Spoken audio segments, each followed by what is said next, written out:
Hai guys, kali ini saya bakal bawain sebuah kasus pembunuhan berantai yang cukup membuat FBI frustasi. Bahkan orang ini sampai masuk ke daftar 10 orang paling dicari. Yang unik dari orang ini, dia selalu bersantai terlebih dahulu ketika sudah menghabisi nyawa korban. Tak hanya itu, dia juga sering memajang identitas korban. Orang ini lalu dijuluki sebagai kereta kematian. Mari kita mulai. Jadi, pada tanggal 17 Desember 1998 di Texas, Amerika Serikat, seorang wanita menelepon polisi kalau temannya yang seorang dokter tidak datang ke tempat dia bekerja. Dengan segera, polisi datang dan mengecek rumah korban. Setelah dicek, polisi kaget melihat kondisi rumah yang begitu berantakan. Saat masuk kamar, polisi menemukan tubuh dokter yang sudah tidak bernyawa. Detektif lalu berdatangan dan menemukan sebuah pisau dan alat tumpul yang berlumuran darah. Tak hanya itu, mereka juga menemukan identitas yang dipajang, serta pelaku juga sempat bersantai dan memakan beberapa buah, lalu kabur mencuri perhiasan dan mobil jeep milik korban. Pelaku juga sempat melecehkan korban tersebut. Meskipun begitu, detektif berhasil menemukan sidik jari pelaku. Tapi sebelum itu kita lanjut ke korban lainnya dulu ya guys. 5 bulan setelah itu, di kota yang sama, beberapa anggota gereja mendatangi kediaman pendeta yang tidak ada kabar beberapa hari. Setelah dicek, mereka sangat kaget lalu melaporkan kejadian itu ke polisi. Rupanya, pendeta tersebut merupakan pasangan suami istri yang sudah dihabisi menggunakan palu secara brutal. Yang aneh, polisi melihat tidak ada tanda-tanda perampokan sama sekali. Semua barang dinyatakan utuh. Meskipun begitu, barang-barang lain seperti emas berjatuhan di mana-mana. Dan sama seperti korban sebelumnya, istri pendeta juga sempat disetubuhi.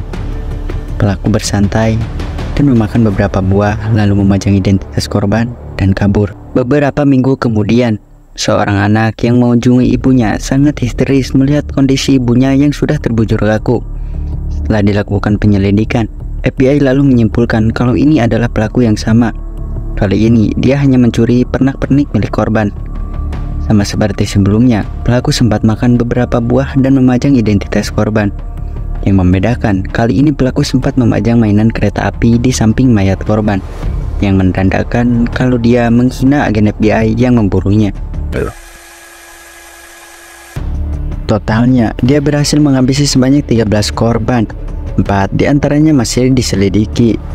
Yang mana alasan dia dijuluki sebagai kereta kematian karena hampir setiap rumah korban sangat dekat dengan jalanan kereta api.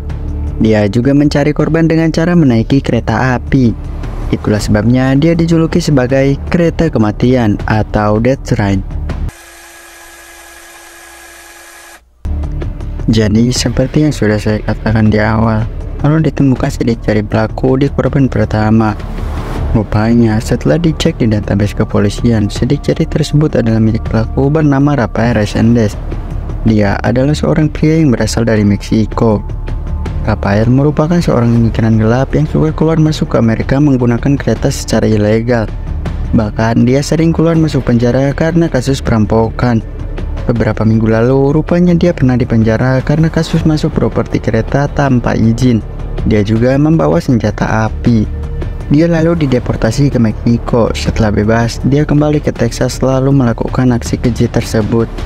Rafael rupanya memiliki adik perempuan yang tinggal di Meksiko. Polisi lalu meminta informasi tentang kakaknya tersebut, yang mana sangat disayangkan mereka tidak berhubungan dekat. Rafael hanya datang sekali-kali dan tidak menentu. Terkadang dia menginap lalu pergi begitu saja tanpa memberitahu kemana dia akan pergi. Mereka tidak pernah menelpon satu sama lain.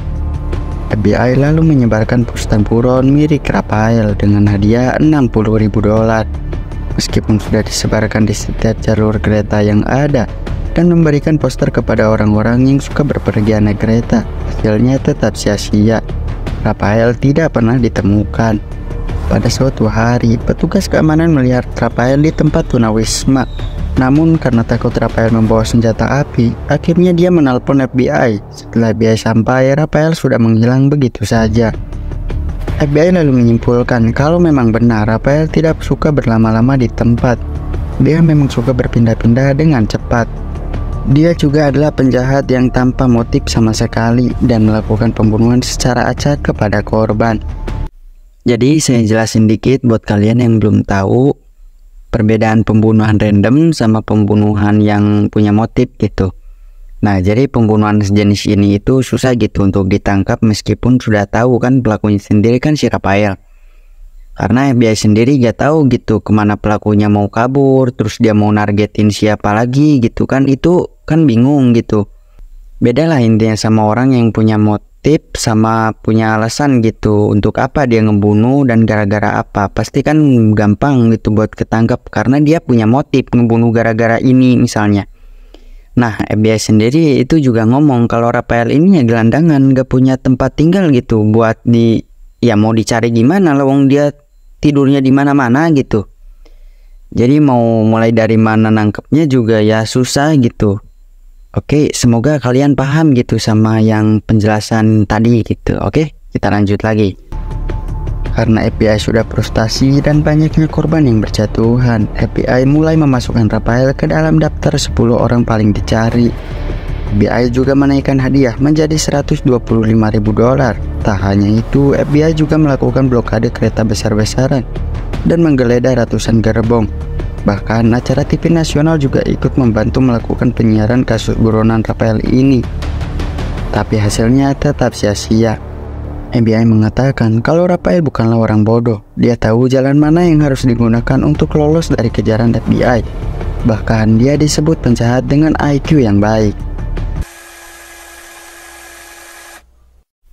Hingga pada akhirnya, karena kasus ini sangat besar pada tahun tersebut, adik Rafael yang juga melihat kegilaan kakaknya itu akhirnya dia memberitahukan rahasia penting yang mana dia sembunyikan dari awal. Rupanya Rafael memiliki seorang istri di Meksiko yang bernama Julieta. FBI lalu memanggil istri Rafael untuk dimintai keterangan dan kesaksian. Saat ditanya, dia sama sekali tidak mengetahui kejahatan yang dilakukan Rafael. Dia berpikir Rafael adalah seorang pebisnis di Amerika. Dia juga mengaku kalau Rafael hanya pulang sekali-kali. Istri Rafael juga membawa barang bukti berupa pernak-pernik, perhiasan dan kalung curian Rafael yang mana dia tidak tahu kalau barang tersebut adalah hasil curian. Hingga pada akhirnya Rafael yang mengetahui istrinya telah diinterogasi mau untuk menyerahkan diri karena sudah tidak ada lagi tempat untuk bersembunyi. Dengan syarat uang $125.000 diberikan kepada istrinya. Dia juga meminta agar tidak ada media yang meliputnya dan penangkapan harus dilakukan secara diam-diam. Pada tanggal 12 Juli 1999, Rafael menyerahkan diri di sebuah perbatasan jembatan antara Meksiko dan Amerika.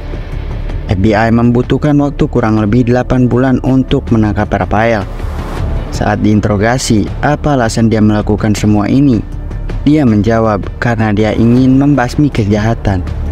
Mendengar pernyataan tersebut, FBI hanya bisa terdiam.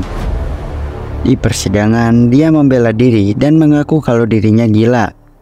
Namun beruntung, hakim tetap memutuskan untuk menjatuhi hukuman mati. Dia dieksekusi pada tanggal 27 Juni 2006 di umurnya yang ke-46 tahun. Dia dieksekusi dengan cara disuntik racun. Ya, jadi gimana nih menurut kalian? Kesel atau gimana gitu? Tapi puas gak dengan hukuman yang diberikan gitu sama hakimnya gitu? Silahkan tulis pendapat kalian di kolom komentar gitu. Sama satu lagi ya teman-teman, jadi mohon maaf gitu kalau misalnya nadanya tadi naik turun, terus juga bacanya terlalu cepat gitu. Soalnya ini baru pertama kali recording kayak gini, jadi ya agak gimana gitu. Sama buat kalian yang suka konten ginian, silahkan kalian komen aja gitu. Saya bakal bawain terus konten-konten kayak ginian, tapi yang saya bahas itu luar semua ya, nggak lokal gitu. Jadi ya biar lebih greget gitulah teman-teman ya.